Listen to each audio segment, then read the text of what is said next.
Hey babes, I'm Cynthia. And I'm Beverly. Grab your favorite drink. Let's sip and chat. Welcome to Tipsy and Truthful, the podcast. Period. Hey babes, welcome back to the #1 Latina-owned podcast in the world. Yep. Period. Worldwide. Worldwide. This is Tipsy and Truthful, and I'm Beverly. And I'm Cynthia. And I feel like we don't I say a lot more stuff in the beginning? What do I usually say? Oh, Tipsy and Truthful, the podcast where two best friends sip and chat about life, relationships, parenthood, and everything in between. We're here sipping on some matcha. We introduced ourselves before we said our... I said it all backwards. I think I threw myself off by saying threw me off the #1 podcast in the world. We're going to keep it. We're going to keep it. Why not? So today, I think that the intro to today's episode is like our mood. It's like light and fun and just free. Yeah, free. Free as we sip our iced matchas. Yeah. Yeah, so how was your week, babe? Dang, I thought you were going to go first. Oh. Well, how was your week is not the same as highs and opportunities. Kind of. That's how we go with it, but that's fine. I'll go first then. No, it's fine. Okay. My week was very emotional. Big announcement here on Tipsy and Truthful. I resigned from my job. That's huge, guys. I know. And I just felt like I needed to do it. For the people who don't know what your job, like what was it that you were doing? Your career. Yes. So I work with children that are autistic. And I worked in the school system. And that was my job for almost 5 years. And it's a beautiful community. I made a lot of relationships, and it was very hard to make. It was a choice that was very difficult to make, but it was necessary for my family. So it was bittersweet. I cried a lot. I received a lot of love. I got my flowers for sure. You know how we say, we need to give people their flowers when they're alive. I received all of mine. And it was like the perfect, goodbye. It was hard. Beverly knows. Yeah. I was super emotional all week because I just knew that I had to send that email and make it official. Because my husband and I have been talking about it for a while. But I was still like teeter-tottering. I was like, am I going to do it? Am I not? Am I going to do it? Am I not? But the reality is that our lives are too complicated. And we don't have the support that we need in order to... That's one of the biggest reasons. Like, the support that I need for Cairo and school and all of our schedules not matching up, it's been very stressful. Yeah. So we just had to make the call. Not only is it not just that job, it's like your career. You've been in education for how long now? 10 years. So I'm resigning completely from education. You're making a career change. Yeah, which is scary. But it's refreshing.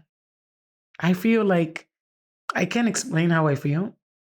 Like I was very nervous in the beginning, but like now as it's settling in, I'm just like, man, I'm so ready for I don't know what. I'm open to so many things, right? Because I don't have to worry about that. I don't. I'm so proud of you for that. And I'm proud of myself. Thanks, babe. Because that's hard. You guys might not know this about Cynthia, but she's mentioned here 1,000 times. She's very about routine. She will rather stay in an uncomfortable position rather than make a change that will make her even more uncomfortable. The change part, So her being okay with like figuring things out as she goes is huge, and not being stressed out about it. Like I'm going to give you your flowers again here. Thanks. Here you go, babe. Thanks. It's a big deal. I'm really proud of you. And you seem so light. That I feel like I don't know any other word, but like you just, you're walking like differently. Yeah, I feel different. Yeah. I think it's because, the biggest thing is that I feel like I left my seed at work. I planted whatever God wanted me to do there, I did. And I am okay walking away knowing that I did the best job that I could and receiving that from people that I didn't even work directly with, but that they had to take the time to tell me, man, like you are the standard. Like, do you understand that you raised the standard here? Like you had you had you changed the culture. That's more than I could ever. First of all, I didn't think that it was going to be like that. I didn't think that they were going to feel that way. And to receive all those messages, it was too much. And I think that that's why I was like very emotional, because it was just like coming out of left field. But seeing how many people saw my work and saw the way that I handled my kids, the way that, I just was loud and, just myself at work because I feel so comfortable is huge, because they notice that. Those kids are going to remember you forever. And I'll remember them. I cried with them like you wouldn't believe. The letters that they wrote to me, I will never forget. You're crying again. I'm sorry. It's just that they become your kids, man. That was my caseload for the last 4 years. Yeah. And that's all I knew. Like, we knew each other. Mm-hmm. So it's going to be a huge transition for them, because now they're going to middle school, and for me. And this is why I felt like this is the time. This is what had to happen. Like, your group of kids is moving on, and now it's your... We all graduated. Yeah. We all graduated together. That's so sweet. So that was my week. And so my opportunity for this week is continuing to be open and fear less about and okay with uncertainty. I'm okay. Period. How was yours, babe? Busy. Yeah, we haven't talked that much. I know. I had an employee take a vacation this week, which is fine, but I don't have someone in place at the moment to take over when people have time off or they're sick. It's me and John. But John works a full-time job, and he usually works overtime too. So a lot of it lands on me. Super busy, because adding more work doesn't change all of the things that I still have to do with my kids, with the responsibilities, with all of my regular running a home. Yeah. So that and I let it get to me. You pointed that out. I let all of that. She's been snappy. Yeah, snappy, spiraling. And I told her yesterday, you are overwhelmed. I'll talk to you later. Yeah. But I get it. I think that your opportunity, was una freca. Yeah. Your opportunity is continuing to work on not letting things that you can't control get to you. Because I think that, and that's just human nature, for us to like worry about, like, what if I don't do this? What if I do this? What if I, all these what ifs, like, take precedent over your mood, over the way that you react to certain things. And that affects you. And we need to take care of our mental health. We said that. And our physical health, because you're carrying a baby. Yes. And you have other kids that need you. Yeah. So when you are, going through your things, like emotional, mental, that affects you to another level, 100%. So she snapped at me, and I was like, talk to you later. Did I snap? I wasn't snapping at you. I was snapping at the kids. And And you took it for snapped at me. No, babe, I did not. It just felt like that. I just felt like, I was talking to you, and everybody else had questions at the same time. Every time. And I'm sick of them. Very snappy. I already told them that we're giving them away. All of them. Every time we're on the phone, I have 8 questions coming at me at once. They don't have anything to say before. Mute. But the moment they hear that I'm on the phone, they're like, Mom, do you think that? Yeah. I'm just like, shut up. No, but I think that is just that, like, keeping that in check, because you don't want to be stressed. It's not good for the baby. My stress management is definitely my opportunity. Yeah. It's not good for anybody involved. But anyways, that's why we're having a fun, lighthearted episode. Yes. So this episode is gonna be a lot different. We got a Dear Cynthia, first of all. Thank you. We haven't been promoting it. That's our fault. Yeah. We've been slacking off of that because we're not on camera, so I kind of forget. Yeah. Please keep submitting Dear Cynthias. We have one that we got today. I'm gonna read it. Well, 2 days ago.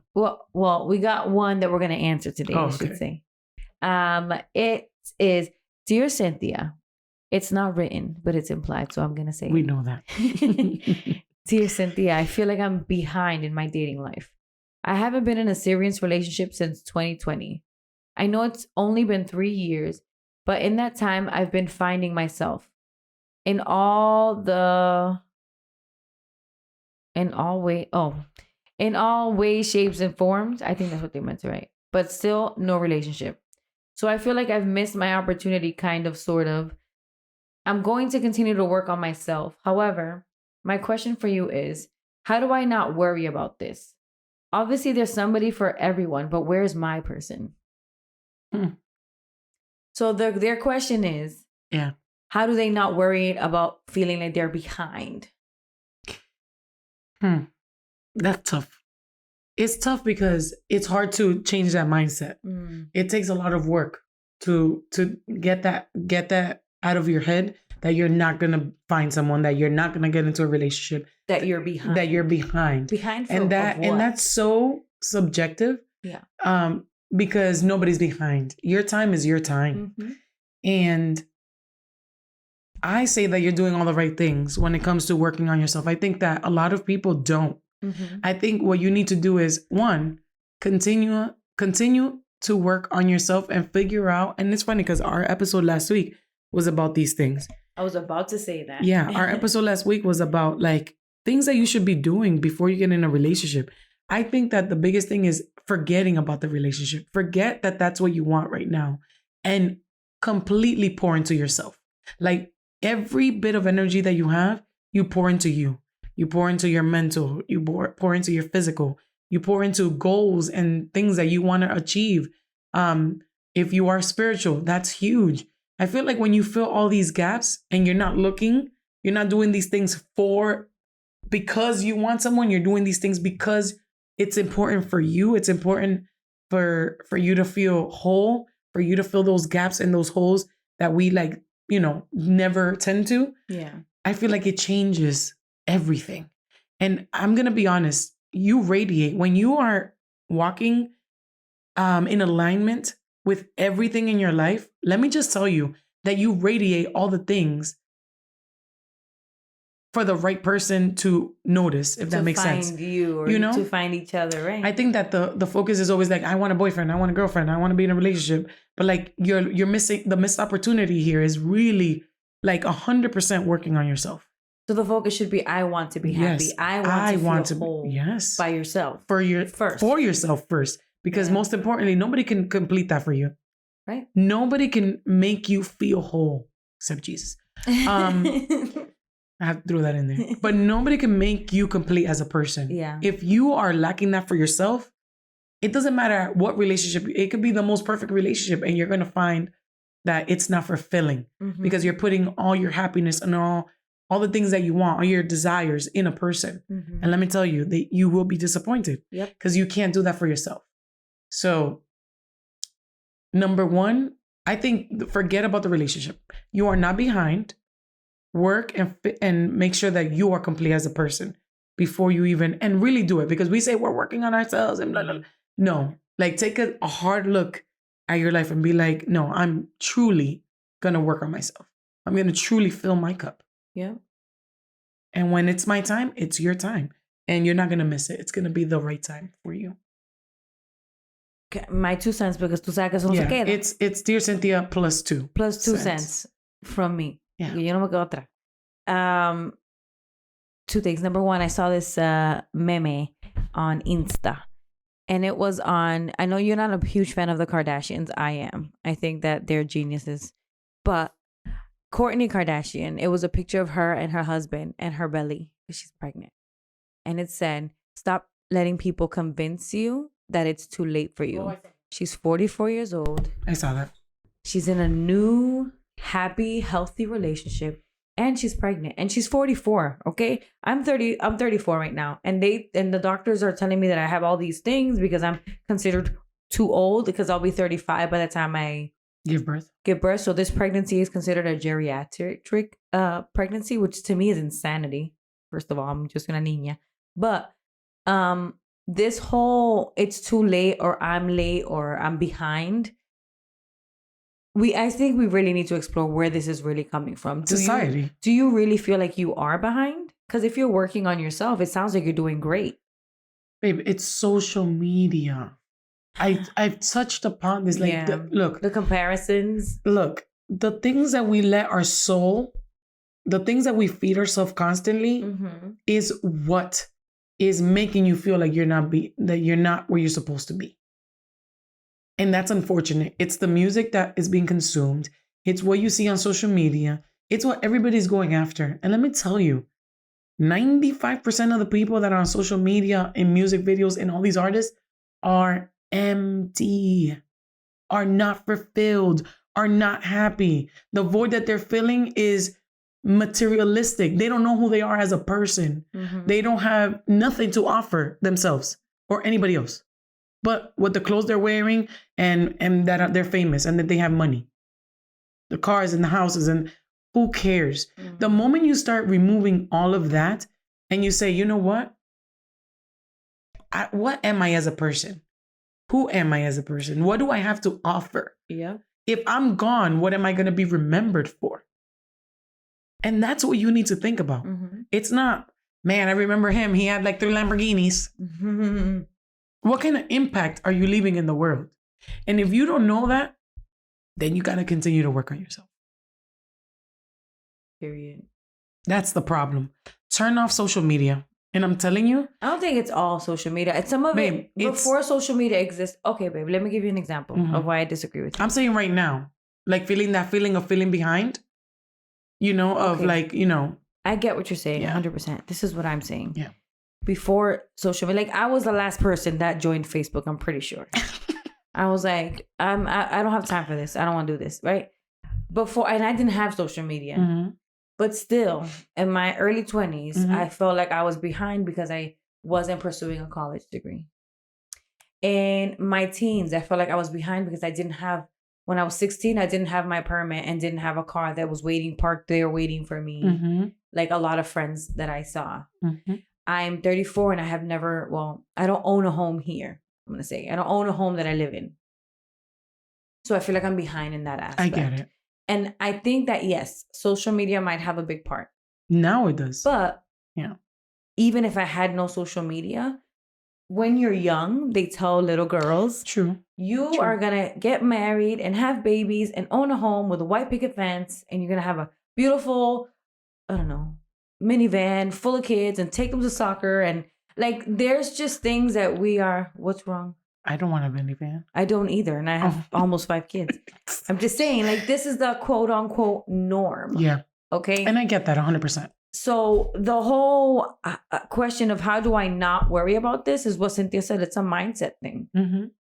Why are you behind? Who says you're behind? Behind of what? Like behind what's the timeline? Like, is there an age limit to being married? And I get this 100% because honestly, we've talked about this. This is something that, you know, we talked in that episode of what would I tell my younger self is that I'm where I'm supposed to be. Right. I'm where I'm supposed to be. And I'm okay waiting however long I'm supposed to because I know I'm doing all the things. But don't sit there and just wait. Exactly. I was just going to say that. If you're doing all the things that you're supposed to be doing, and you're working towards them, actively working towards them, then you're not behind. Behind would be saying I'm behind and not doing anything about it. Right. Not working towards it, not, you know, I don't know, doing whatever you need to do. I think that's where it gets like, are you doing what you're supposed to be doing? If you are, then you're not behind. This is my definition of doing what you're supposed to be doing. It could be different for everybody, right? It is different for everybody. But for me, like let's say I could pick up my life and I'm starting fresh, right? I don't have kids. I'm not in a serious relationship. I would, number one, go to therapy. We all have traumas, all of us, okay, that we can work through to be better people. Once we're better people, we'll be able to be better parents, better partners. We've said this before. Friends, daughters. That's the number one thing. Get to know you.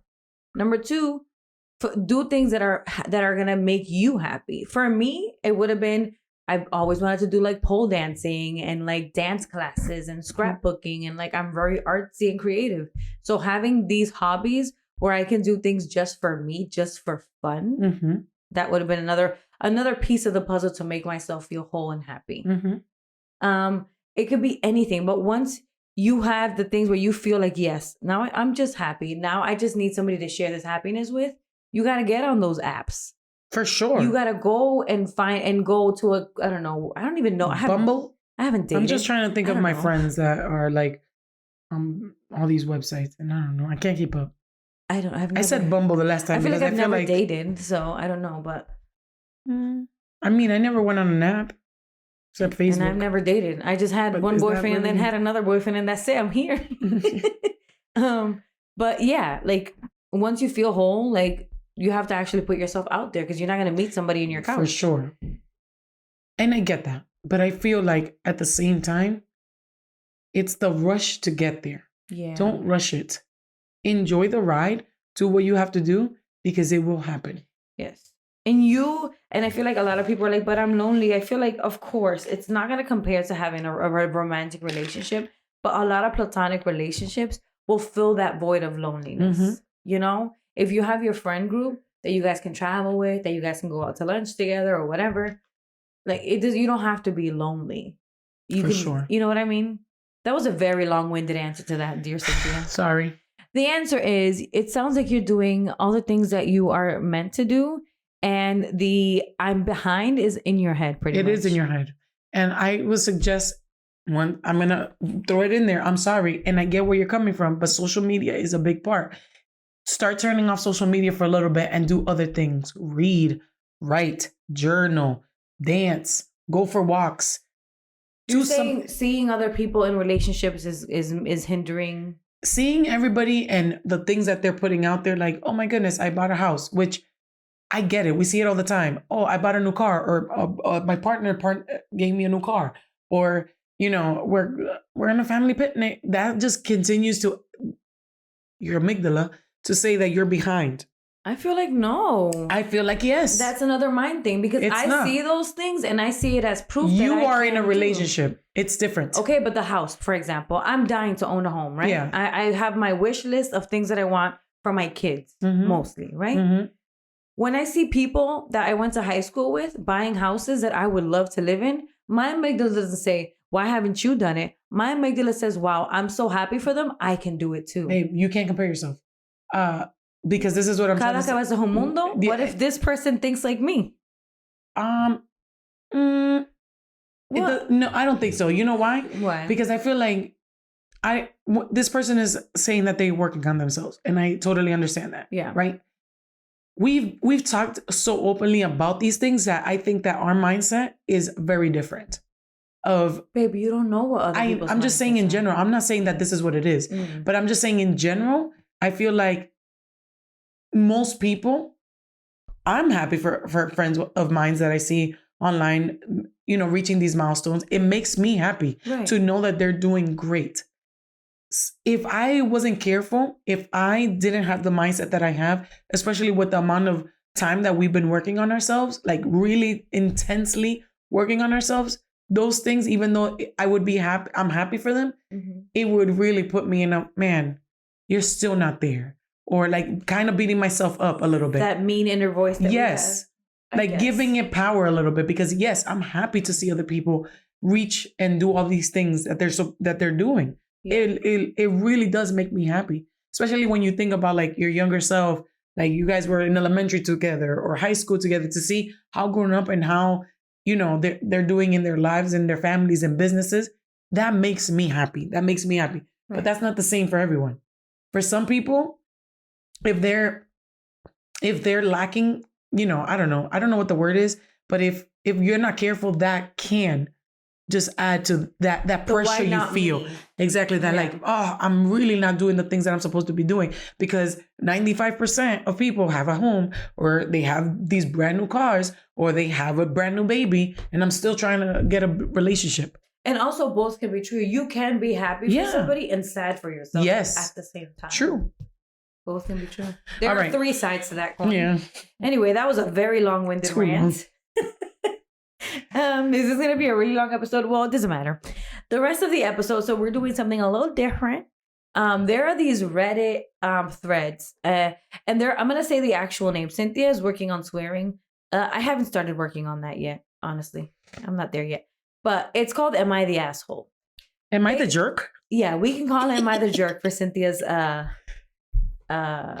guys, it's really hard to not have a potty mouth. I was gonna say sanity. That's not the word I'm looking for. For Cynthia's profanity? No, babe. Oh. We can call it Am I the Jerk for Cynthia's well-being? No, for Cynthia's sake. For Cynthia's sake. Thanks. Jeez, this pregnancy brain is disgusting. Anyway. That's just me on a regular. Anyway, for Cynthia's sake, we're going to call it Am I the Jerk? But it's literally people writing their scenarios, their situations, and asking, like, am I the jerk in this situation? I'm going to start with one. And it's called, Am I the Jerk for wanting to leave a close friendship after he told me he can't hang out with me one-on-one anymore? Goes on to say, one of my childhood best friends, 24 male, that I grew up with and have known since middle school, told me, I'm 24 female. So he's 24, she's 24. The person writing this is the girl, okay? Told me over text, kind of abruptly, that he no longer is willing to hang out one-on-one because he's engaged now. I messaged my other good friend about it, also a male, 24 year. The three of us have grown up together. Since I don't know how to respond or act to that, he immediately messaged my friend asking why he made the decision to tell me this in this manner. And my friend stated he feels the optics of hanging out one-on-one with another woman wouldn't look good. I feel hurt and confused, especially since I would never dream of standing in between someone's marriage. I responded and said this would be okay and that I respect his boundaries, which I do. But I'm realizing that I also command a level of respect on my friendships, and this feels like he didn't trust me after all this time. I can't get over the fact that quote-unquote optics would be placed over a lifelong friendship. His fiance is super kind and wonderful, and I've really enjoyed getting to know her. I really don't know how to feel, especially considering we made plans well before I came into town. He still lives in our hometown, but I've moved away only to get about 2 to 3 weeks of vacation time off from my job per year. I want to flat out ask if it's even going to be appropriate to call him and catch up, to confide certain things in him, to be able to hang out with him and other female friends. He's felt very distant since starting this relationship, and I'm trying to be mindful and respectful. Am I in the wrong? I'm going to skip to the bottom. There's a lot more. Am I in the wrong for feeling blindsided, for wanting to explicitly ask what the fuck our friendship is going to look like now? Is it an overstep to ask if he and his fiance made a decision together? I want to be nothing but respectful to boundaries. I just feel deeply hurt that he wouldn't trust me after all these years. She sounds like a great human being. This sounds like a perception versus reality thing to me. Explain. Okay. She's asking, she made this something in her head already.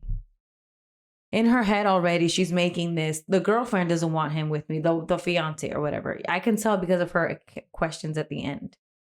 I think that they're all valid questions. I understand that she would feel hurt. I don't think she's a jerk for wanting to know the questions to the answer. That's the number one thing. At the end of the day, I don't think you're a jerk. At the end of the day, I think he's not a jerk either. I just think that the communication could have been better. A lifelong friend telling them this over text and not giving a real explanation, that's a jerk move. Does that make him a jerk as a person? I would have to know more information. But her perception is what's making all of this hurt.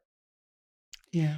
Her perception is he doesn't value this friendship like I thought he did. Her perception is the fiance part doesn't want me there. Her perception is he doesn't trust me. He never explicitly said those words. Yeah. And I get that 100%. I think that, yes, the guy that's not the way that you tell a friend. Of your whole life. Your whole life. No. It's like you telling me like, I can't hang out with you no more through text. First of all, we're fighting. First of all, you show up at my door and be like, ¿Cómo así, Beverly? No, but I just think that especially men, and I don't want to be like sexist. I'm just thinking the overall picture. I think that especially he's 24. There's still, when I think of my 24-year-old self and the way that I perceived and thought things through, what an idiot. I just feel like he doesn't go about putting boundaries. And it doesn't sound like she's disrespectful in any way. Like they've crossed lines. It sounds like a friendship. Like a friendship, you know? Not like they hooked up in the past. Exactly. Yeah. I think that he's just preventing that from becoming a thing, like giving his fiance security that this is a friend and that he will put up whatever he has to put up to make her feel comfortable.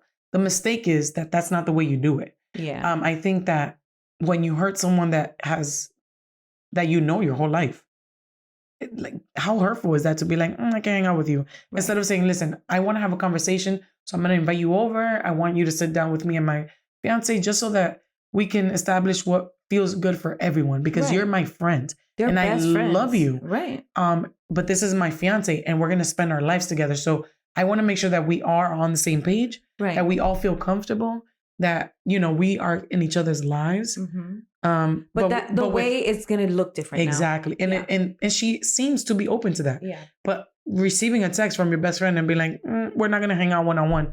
I would be like, what the heck? It just left her with more questions. Of course. So I would say he's the jerk. Yeah. For not knowing how to do it properly. It's not what he did because I feel like I get it. He's going to get married. So he feels like this is the right thing to do to protect his now new family, new priority. Mm-hmm. But going about it that way is incorrect. At least a phone conversation if they don't live near each other. Yeah, but if they already made plans, why not wait for her to come? I don't think she was probably going to hang out with them one-on-one. This could have been something that he could have told her one-on-one and said, listen, I want to invite you over so that we can sit down with my fiance so we can discuss this so that you feel okay, that she feels okay, that I feel okay with what our new friendship will look like. Right. So he is the jerk. I'm sorry. You think he's a jerk? For sure. You don't do that to a good friend, especially someone that's never crossed the line, who's open to like being flexible and like, I know things are going to look different, but I want to understand why. Like that's so hurtful. Mm. So he's a jerk. Wow. Good one. That was a good one. That was a good one. Ready for this one? Sure. Am I the jerk for not wanting to babysit my niece for the entire summer? Oh, God. I am a stay-at-home mom, 40 years old, with 5 kids. Also, the oldest of my siblings. Hey, this is me. Oh, my goodness, it is. It is. Except I'm not a stay-at-home mom. Last night, my sister, 37, told, but acted, this is in parentheses, but acted like she was asking in her entitled way, me, that I was going to babysit her daughter, who's 7, all summer because she didn't look into any summer camps or programs and didn't want to pay for them when I was home anyway. What?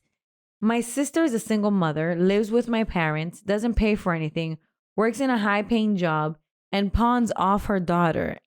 Jeez. Pawns her daughter off on me and everyone all the time. I've been babysitting my niece before and after school every day, on half days and school holidays. I was looking forward to having the summer with just my kids. She's not paying me to watch my niece, nor will she even consider it. I know if I say no, I'm going to hear both my sister and my mom complain that I don't help her out, and blah blah, single parent, blah blah. My sister's spoiled rotten. I think she needs to own up to her responsibilities and be a parent. Am I the jerk for wanting to spend the summer with my kids and not my niece? No. That was easy. Next. Just kidding. What do you... I could say so much. The audacity, first of all. The audacity is ridiculous. People are so entitled. Like, 5 kids. It's like me telling you, hey, even though I have all the money in the world, because it sounds like if she doesn't pay for nothing and she has a high-paying job. Even if she doesn't have all the money in the world, it doesn't matter. She has enough money to make it work. She has plenty of money to make it work because rent is the most expensive bill. And if you don't have to pay rent, what do you mean you wouldn't put your daughter in an after-school program? Pawn her off to your sister who already has 5 kids. It's like me telling you, hey, here's Cairo. I know you have 4 kids, and even though my son is great, that's not your responsibility. And even though you're his aunt and you love him, this is hypothetical, because godmother. But I'm saying, period. But like I'm saying, in her case, even if she's the aunt, that's still not really her responsibility. For me, it's the entitlement. It's not the, can you please, this summer I didn't have enough time. The registration was closed by the time I went to go sign her up, and I'm sorry. And I'm going to make sure that I rush out of work and pick her up so that you can have the hour. It's the, Listen, I didn't sign up for a camp, so you're gonna have to take her this summer. Yeah. Excuse me? And not even if you're gonna be a jerk like that, like not even offering, be like, I know that it's taking care of an extra child is expensive for food and all this stuff. So let me help you out. I'm gonna give you X amount just so that you don't have to worry about like snacks and stuff for her. I'll buy groceries.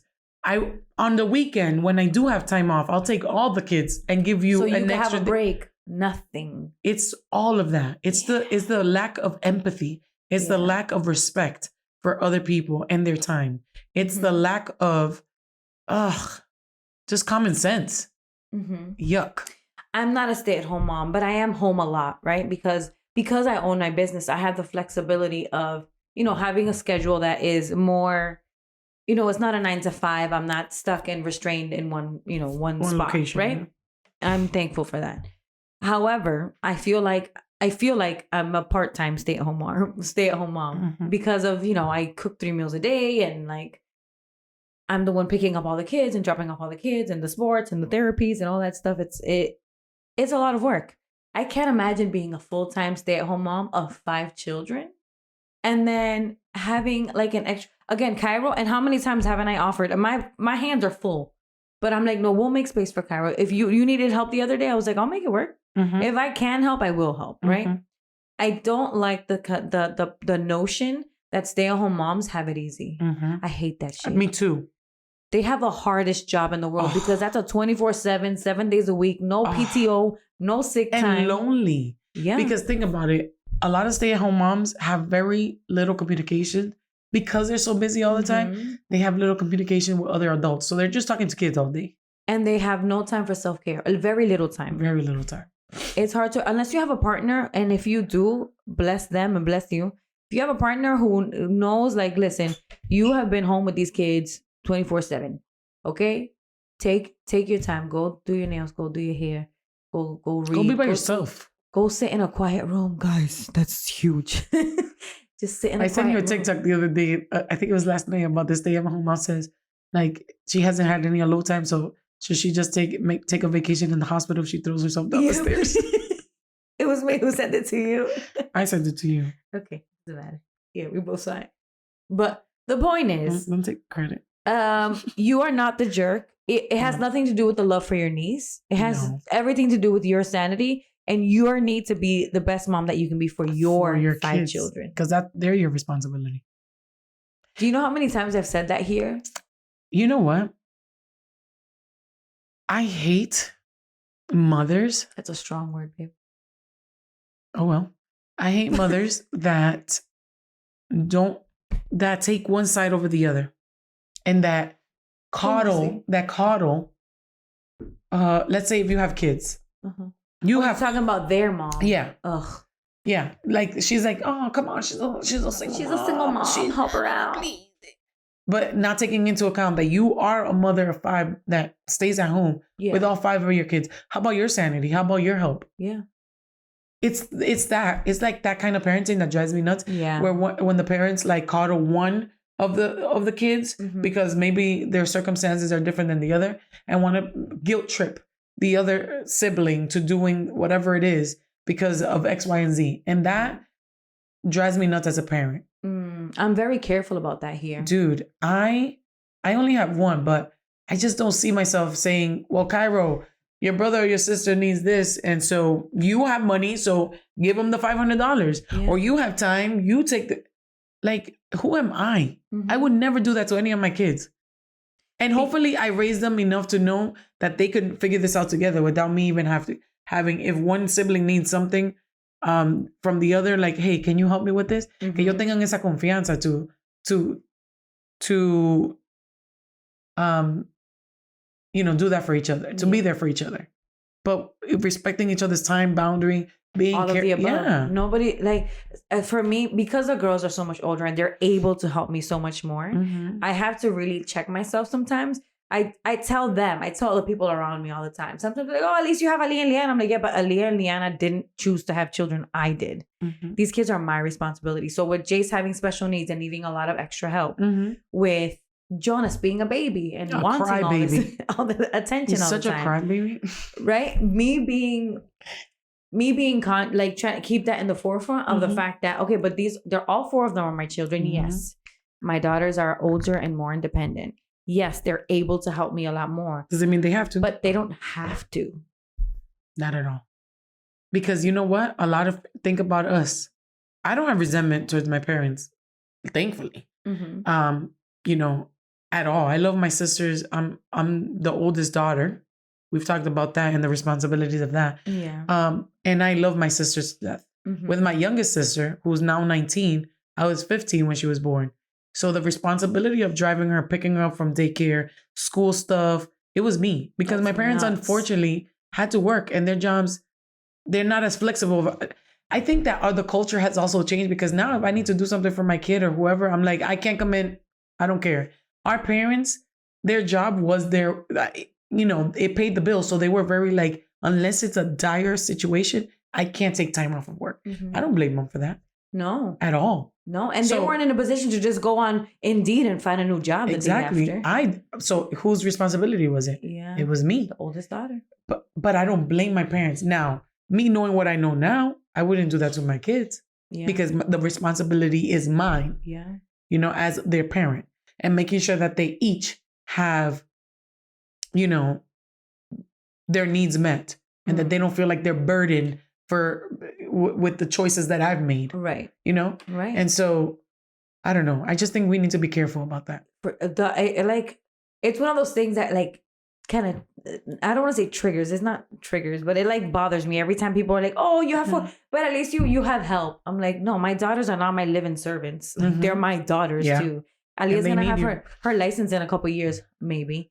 She's going to be 14 in September, so she'll be 16 in a couple of years. Doesn't mean that when she's 16 and she gets a car, it's like, okay, well, now from now on, you're going to take Jace to all of his therapy appointments. That's not her job. Like, it's not the same as me saying one day, oh, mommy, listen, I'm not feeling good or I have to be over here. Can you take him today? That's not the same as, okay, from now on, because you have the car, it's up to you. Yeah. So no, she's not, is what I'm saying. So at the end of the day, a lot to say. You're not the jerk. Your sister is a huge jerk. And your mom is a bigger jerk. And your mom is worse. Thank you. Ugh. Let me see. Okay. So this is a situation where it's a sister, like you and Aisha, where it's a sister relationship, but there's a lot of years in between them. Okay. Am I a jerk for not buying my sister food because she was complaining? I'm 32-year-old female, and my sister, 14-year-old, was recently expelled from her boarding school.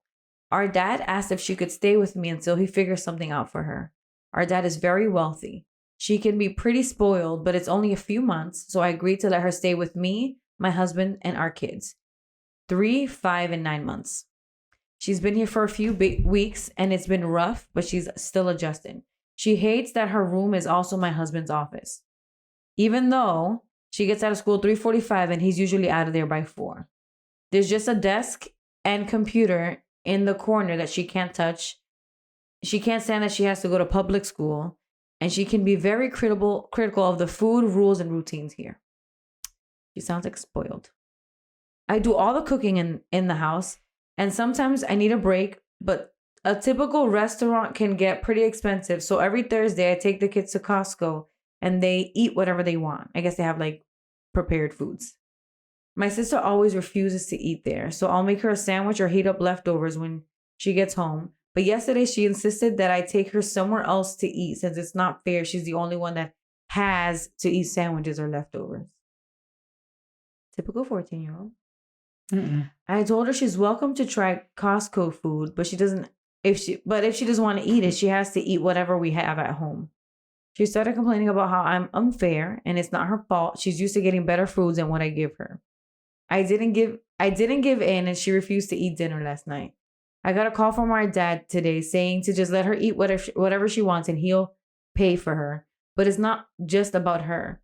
First of all, I'd have to drive to pick up whatever she wants. Second, my kids are eventually going to notice that she's getting takeout from nicer restaurants and will eventually ask for what she has. And then I'm just going to have 3 kids arguing that it's not fair instead of just her. My dad always tried to pull the she's adjusting to the different lifestyle excuse. So I told him if he wants her to stay here, she has to live by the same rules as everyone else. Now, no one's happy. So I wanted to know, I feel like there's more here. If I should just give in or am I the jerk? Not the jerk. What do you think? I'm so angry at the dad. First of all,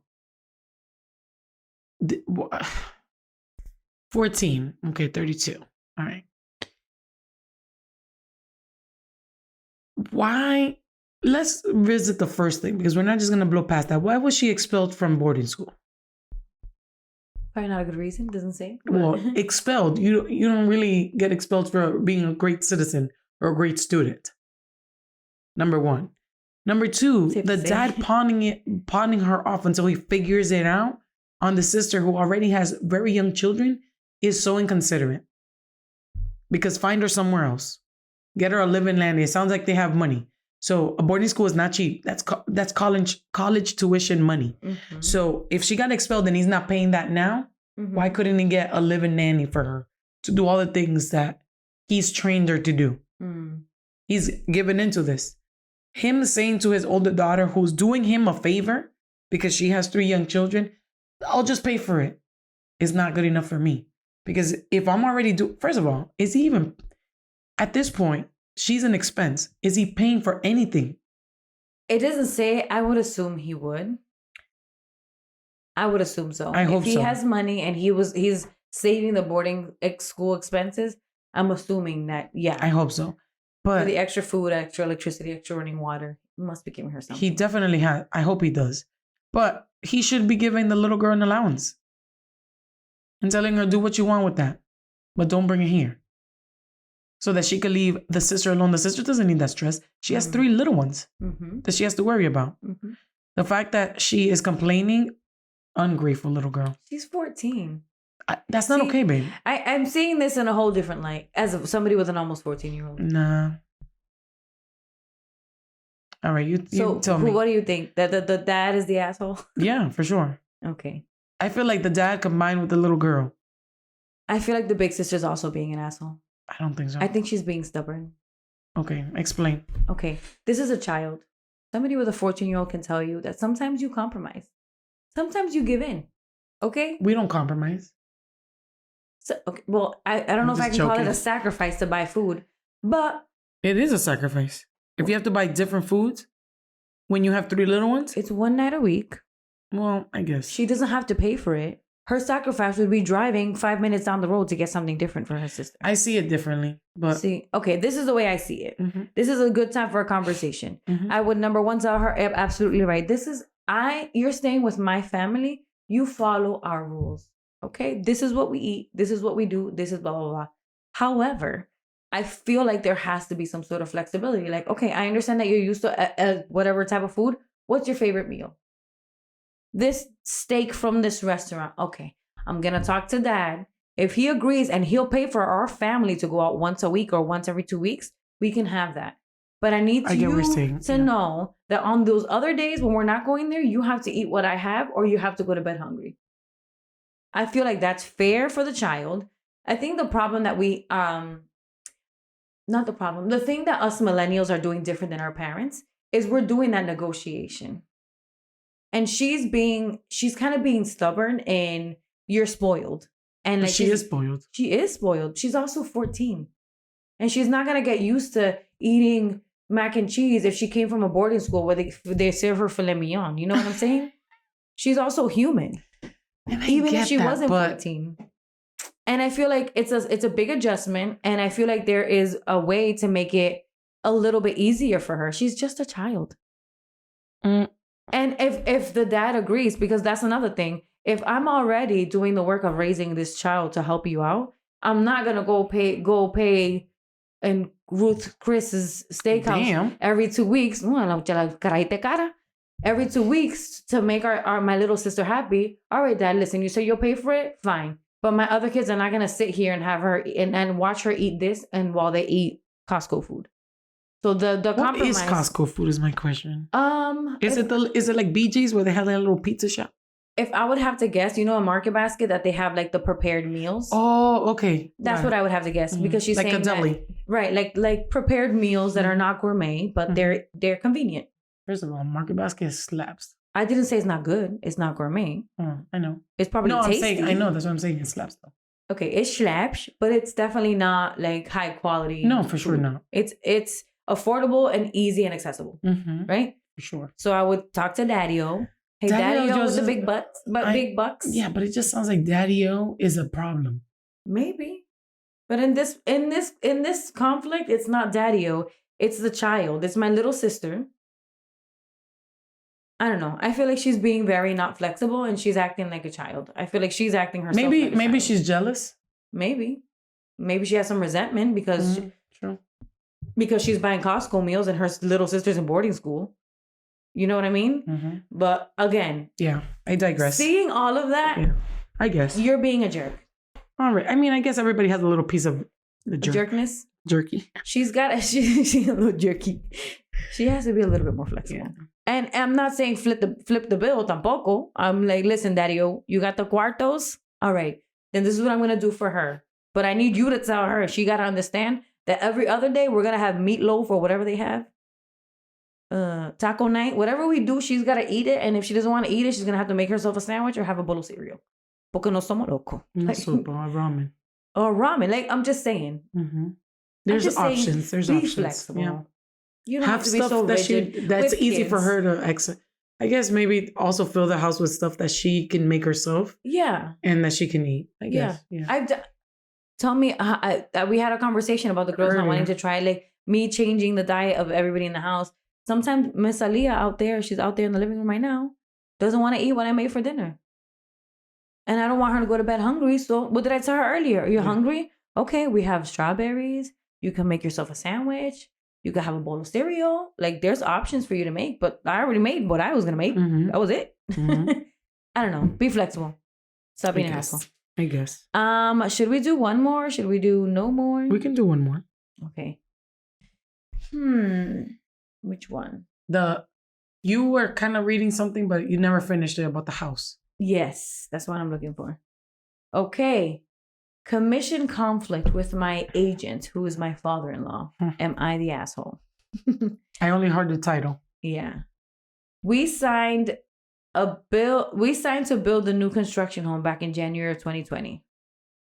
I'm about 98% sure that at the time, my father-in-law, who is also their agent, mentioned that he would kick us back in quotation. The commission paid to him, although admittedly, I don't recall explicitly what was said.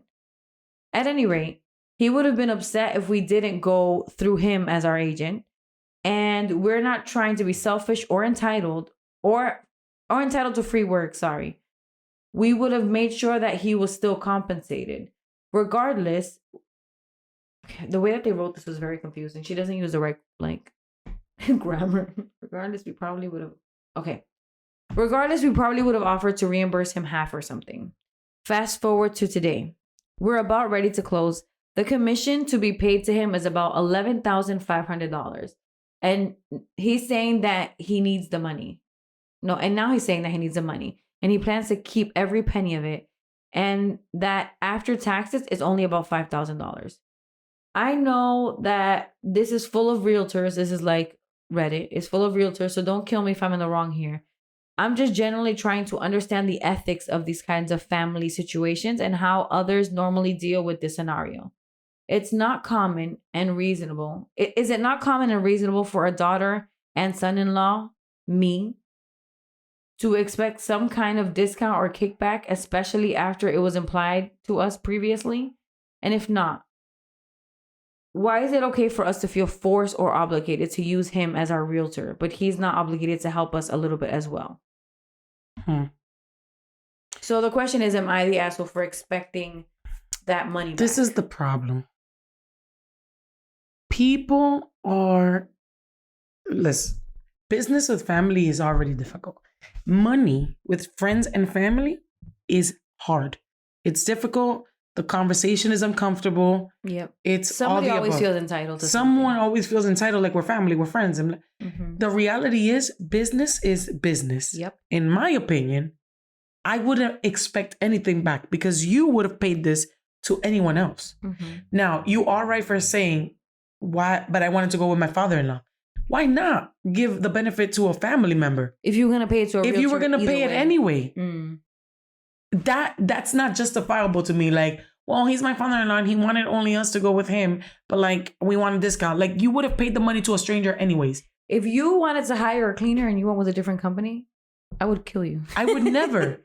And that's another thing. People expecting discounts on like businesses, family, friends. Listen, I don't want to pay a discounted price. Because if I'm truly supporting my friends and I'm truly supporting people that I love, I'm going to pay whatever the price is. That's the expectation. If you come to me with your cleaning company and you tell me, hey, listen, I usually charge or quote $400 for this 2.5 hour cleaning, but I'm going to do you a favor and I'm going to charge you $200. This is just me, am not going to feel right. Because it's still your labor. It's still your business. Yeah. And if supplies, I'm truly supporting you, I'm going to pay you whatever the price is. Yes. That's real support. I hate when people are like, oh, but I'm your friend. You should give me a discount. How am I supporting you? If you have to take away from resources from someone that is willing to pay the full price and you're giving your time, your energy to me for half the price. Yep. How am I being a good friend? For me, that doesn't feel right. I wouldn't feel right doing that. So going back to this, yes, he's your father-in-law, but you would have paid that money regardless. But I think the part that is really upsetting is that he said he would, even though they don't really remember. Yeah, but that he's at fault. I would have, even if he said that, I would have been like, no, you're still getting your commission because that's your job. Even if he said that. And I wouldn't expect. Now, if it came from the kindness of his heart and me without expecting it, he's like, listen, guys, thank you so much for the business. I want to bless you back. And I'm going to give you $4,000 because I know that buying a home is expensive. And I know it's your first home. And I want to help you guys, but also thank you for helping me. That's different. But you can't go into that with that expectation. Yeah. You can't. It's like something they said about bringing it back to church. When you tithe, people give expecting to give back. Yeah. You're never supposed to give expecting to receive anything back. If you receive anything, that's a blessing. But that wasn't the reason you were tithing. Yeah. You were tithing because that's what your heart told you to do. It's the same thing. If you're helping your family member, I'm not expecting absolutely anything in return. Birthday parties. If I go to a birthday party and I give you a present, but you come to mine and you don't give me mine, you don't give me a birthday present, I'm not going to be like, I'm going to remember that. Next time, I'm not going to get shit. Exactly. That's just, you don't give with that intention. Yeah. You don't help with that intention. So for me, they're the jerks. The couple that bought the house? For sure. For expecting that. I can see both sides to it. Okay. I don't think that they should be expecting the money, but I can see them being annoyed at the father saying, listen, I'm going to give you a kickback, whatever that means. And them like, haciendo cocote con su cuarto and not getting it, right? So I can see them getting annoyed. Yeah. But for me in that situation, it wouldn't go past the annoyed stage because there was nothing in writing. And that's your job. And as somebody who owns a business, I don't give discounts. And you know who taught me that? My friend's husband. Because I gave him a discount. And he said, baby girl, no, this is your job. You don't give discounts because that's your job. And he's an honest human being then. Yeah. Because other people would have been like, yeah. No, I'm taking that. He said, that's your work. And you can't give discounts because it's the same work that you're going to do to somebody who's not a family member. It's that's true, your though. Time. That's your energy. That's your supplies. You're still paying for insurance. You're still paying for all this stuff. Why? Are you going to give to a family member to receive, to be depleting yourself?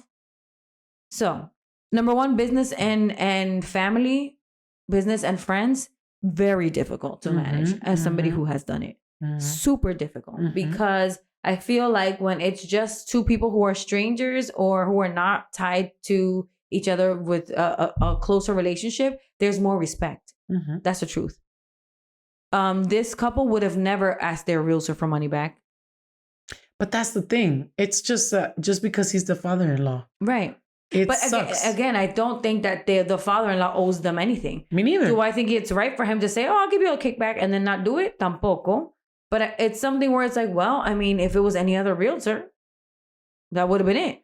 But maybe they were like, "Oh, he's probably gonna give us $2,000. Well, with that, we're gonna take that money and buy couches." You know what I mean? That part, I can see the annoyance of it because you already made it You implied we all do this. You implied when we are waiting for some money, we have plans for it already. Oh yeah, it's gone. It's gone before you even. Either you have it spent, or you have it put in an account for something, or you have it for. You know what I mean? I can get why they would be annoyed, but I don't think it should go beyond that. Being annoyed about it. For sure, I still think they're wrong. You think that they're assholes? Yeah, they're jerks. I think that they're being very Even though she said, I feel like we don't want free labor or anything. Yeah, you do. Yeah, you do because it's your dad. Yeah, you do.